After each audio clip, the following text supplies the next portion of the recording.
I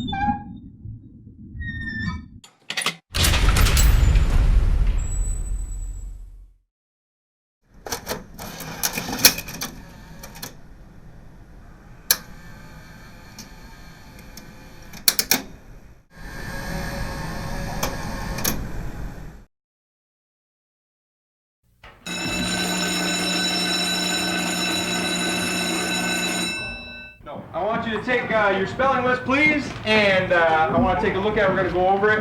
When we're done, then I have an assignment that I want to give you. I want to talk a little bit about it, and then I'm going to let you get to work. Okay? There are on average about 32 students in Jeff Cartier's class at Lincoln Middle School for the Arts. They are among over 102,000 children in the Milwaukee public school system, and more are on the way.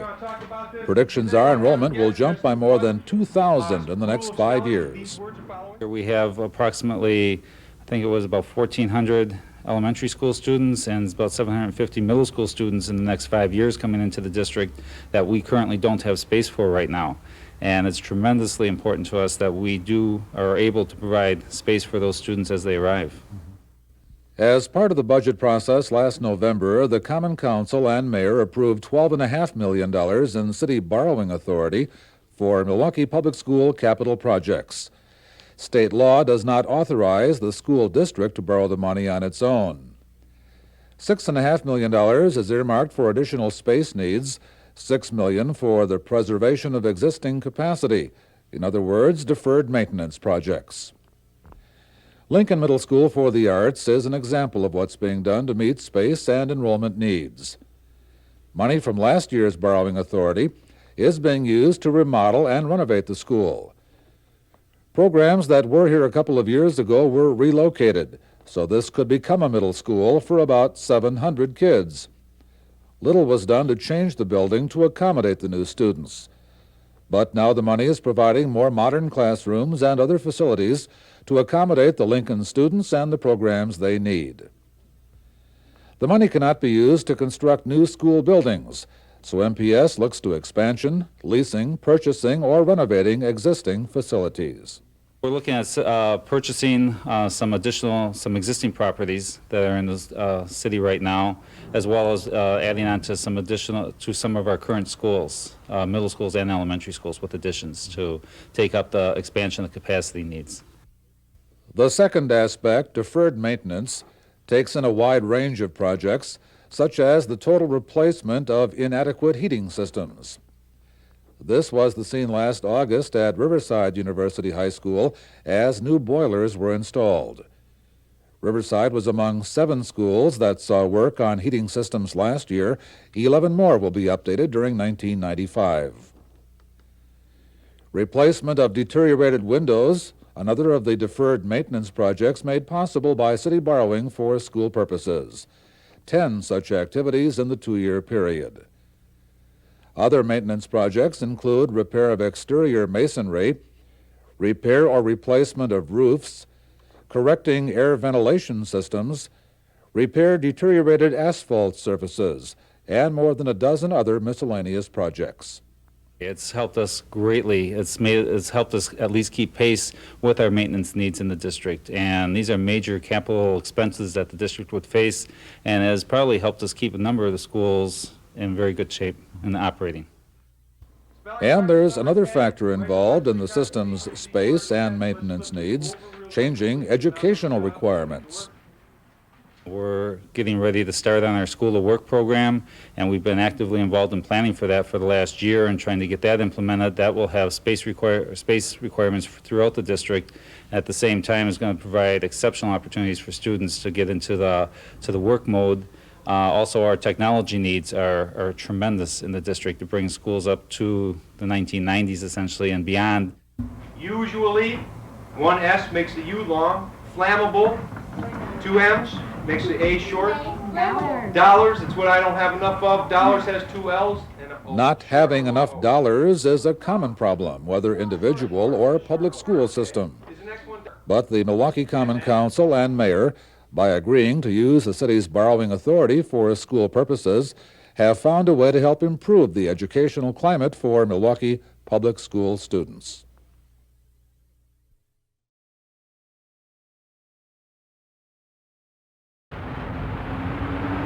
January brings with it some of the coldest temperatures of the year in Milwaukee. The average high is 26 degrees, the average low 11. And that wind chill, well, you know what that can do. Our goal is to keep those cold winds and freezing temperatures where they belong, outside. More than half the people in Milwaukee, 55%, live in rental properties. Their heating needs are protected by city law. Building Inspector Ron Roberts is among those who enforce that law.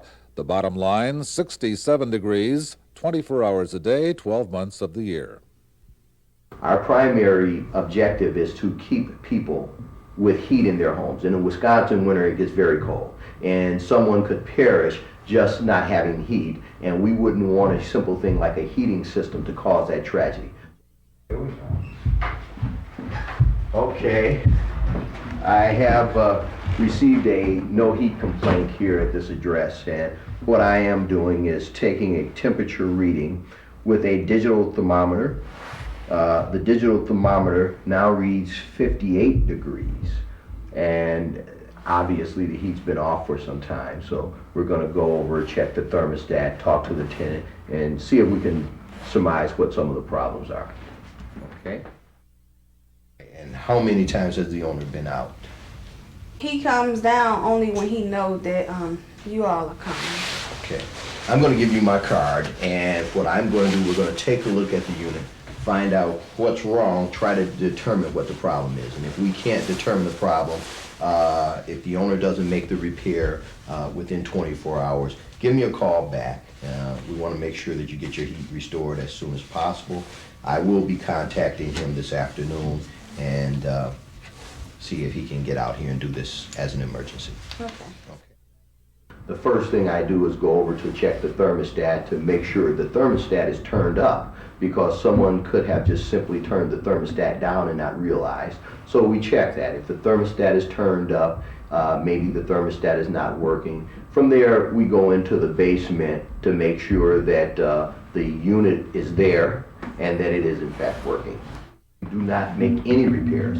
However, after given reasonable notice, if the owner fails to make that repair, we do have the ability and the capacity to bring in a contractor who can then make any repairs necessary. Most owners are responsive and do what they can, everything within their power, to get that heating system restored. And that's in most cases. However, there are some incidents where owners, either because they are absentee owners and not aware, or that's someone else's responsibility, or just are tired of dealing with the unit and they don't want to respond. And in those cases also, we can help a tenant get heat restored. In a no heat situation, after making an examination of the equipment, both the thermostat and the heating system, the wiring to make sure that the wiring is intact. We look at the fuse box to make sure that it's just not a simple blown fuse. And from there, we serve a notice to ask the owner to make the repair. And at the point that no repair is made, we bring our contractor in to tell us what is wrong with the unit. We then gather an estimate, and then we make a decision on either a repair or a replacement. In regard to an insufficient heat problem, and an insufficient heat problem can be simply that the unit is too small, or there are heat ducts that are not connected, or that there are broken windows, missing windows, etc. Or sometimes that the heating system or the thermostat is not controlled by the individual occupant, but someone outside the unit. In those cases, we have a heat clock, and it's a thermal graph. That graph takes a 24-hour temperature reading of that unit. And after placing that graph in the unit for 24 hours, we determine if in fact the temperature is below standard, below code requirements, and at that point we ask the owner to increase the temperature of that unit. If the renter is responsible for heat and hasn't paid for fuel, that's another problem, and they'll be referred to social service agencies that help with low-income heat assistance. If there's no heat at all for whatever reason, they'll be referred to a shelter. If the building inspector issues an essential services order, the landlord has the opportunity to make the repairs. If they don't, the city can and will put the cost on the property tax bill. I think it's an excellent ordinance, and certainly someone was thinking far enough ahead and thinking in regard to the needs of the public when they designed the ordinance. Certainly we have a system, a mechanism that allows us to relocate tenants. We have a mechanism that allows us to make repairs to units. And in a Wisconsin winter, you have to have all of that. So I think it's an excellent ordinance, and I'm glad we have it.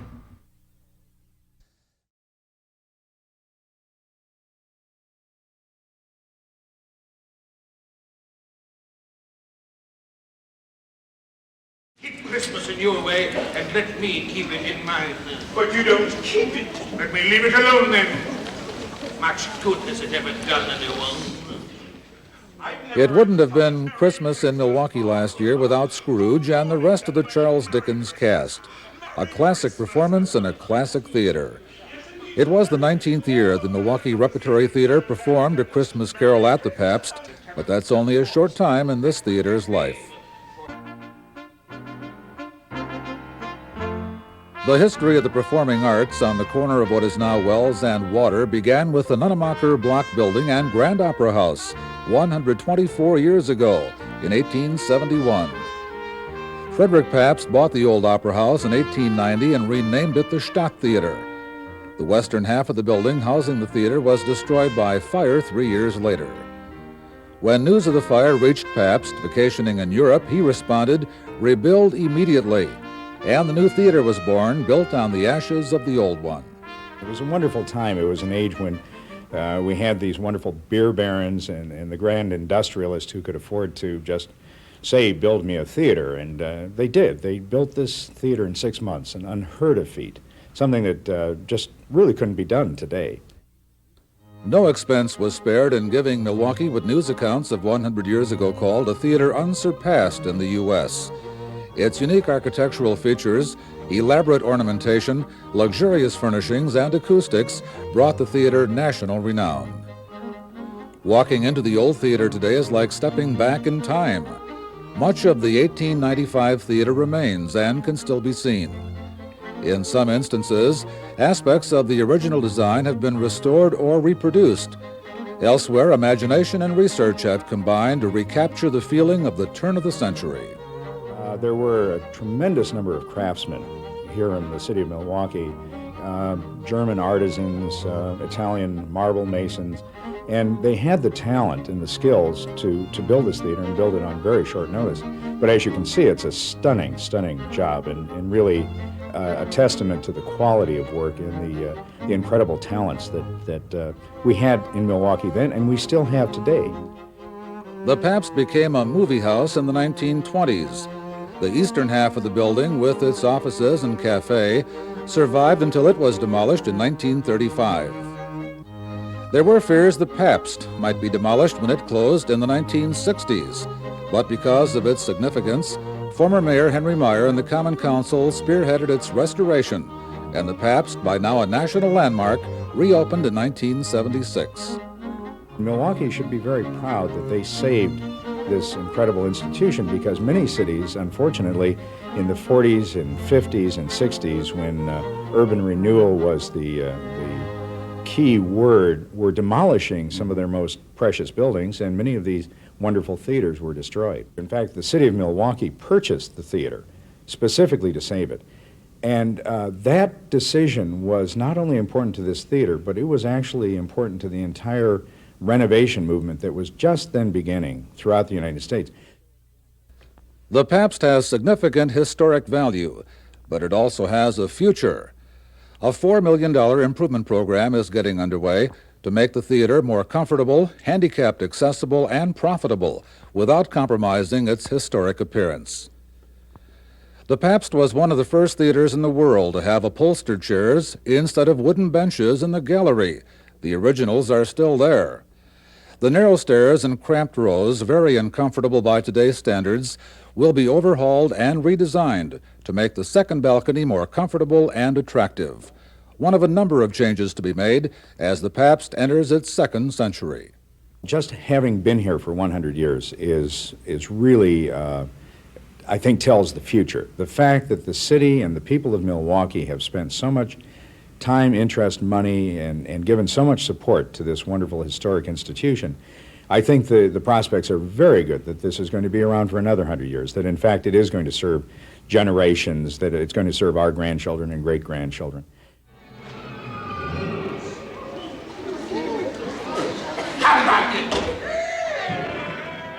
Not even Scrooge will be able to say humbug about this theater. And unlike Jacob Marley, the Pabst has no intention of being draped in cobwebs anytime in the future. More and more groups are using the Pabst. More and more groups are understanding the Pabst value to their artistic needs and its value to the city.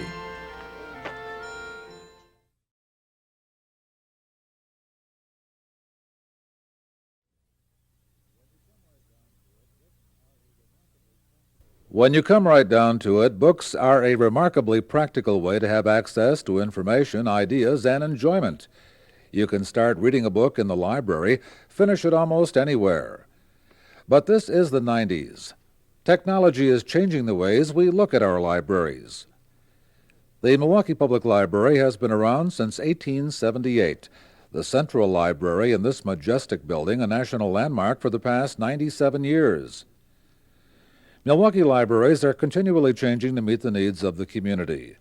The 1995 budget includes money to upgrade and expand the system, including additional computers downtown and at all neighborhood libraries. Among the major changes you'll be seeing, the gradual elimination of this familiar section of the library. Card catalogs will soon be a thing of the past. By next summer, most of the cabinets and their millions of index cards will be retired, with the information they hold accessible only by computer terminal. What they see on the screen will look very much like what they currently see on the cards in the catalog. They'll see something that says this is the author and this is the title and here's where you can find the book, here's its call number. It actually might be a little easier for people to use because our cards don't specifically tell you where to look on the card for the author and the title, but the computer screen will be quite explicit about that. The online computer catalogs will provide information on not only what is found in the library you are in, but all material in all libraries throughout Milwaukee County. You'll also be able to access the Internet Information Network. The new system was designed to be user-friendly, but librarians will be around to help. Absolutely. We plan on really increasing the public assistance staff in the early stages of the catalog to help people who are a little bit wary of computers and kind of apprehensive about the change. We've always had to provide a lot of help with the card catalog. A lot of people really aren't very comfortable using it either. It may be a different group of people who aren't comfortable using the computer, but we think we'll be able to help them. And there are many other ways the library can help, some highlighted in this report produced for the Milwaukee Public Library Foundation.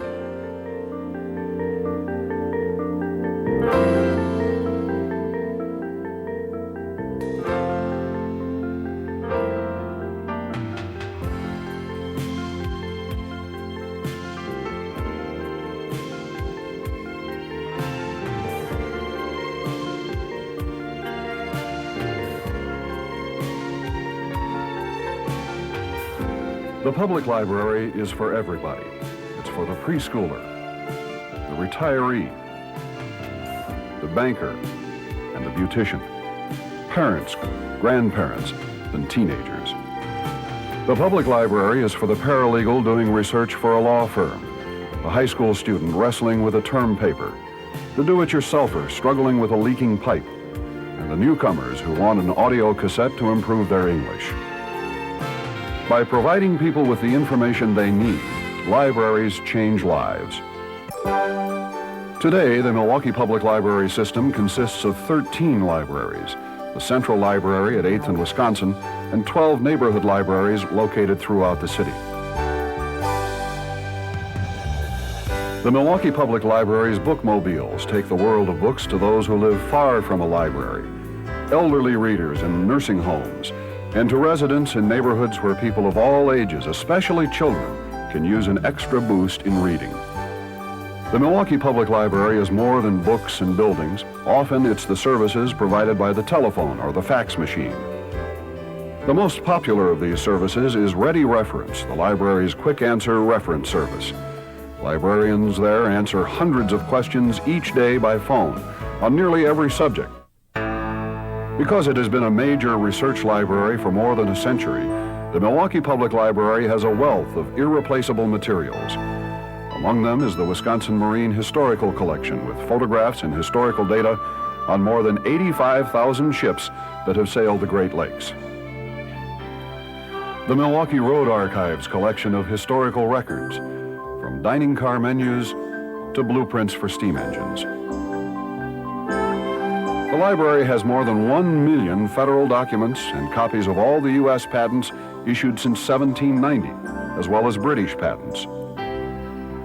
On the local scene, the library has a complete set of copies of the Milwaukee Sentinel since its founding in 1837, as well as 19th century phone books and city directories. Libraries mean books, and the system has more than 2 million books. But libraries also mean videotapes, compact discs, and CD-ROM discs.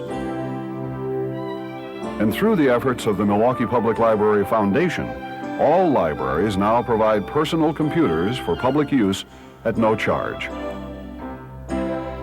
Anyone coming to the library can use computers to practice reading, writing, work on basic skills to earn their GED diploma, enhance job opportunities by learning word processing. Computers in libraries bridge the gap between the literate and the illiterate in a technological age. Libraries are necessary as agents for change. As one of the Milwaukee Public Library's initiatives, the library has a literacy program called Milwaukee Reads.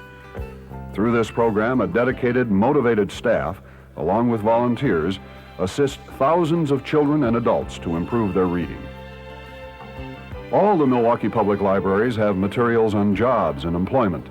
The Atkinson and Tippecanoe libraries have been designated as career and job information centers. They have special videotapes, computers, electric typewriters, and materials such as career guides and out-of-town newspapers to help those looking for a job. Working with children is one of the things the library does best. Librarians are instrumental in helping children get a feeling for books and reading. Educators say catch the kids while they're young, and they will never lose their love for the written word. Libraries sponsor special programs, contests, and incentives which promote reading in school-aged children.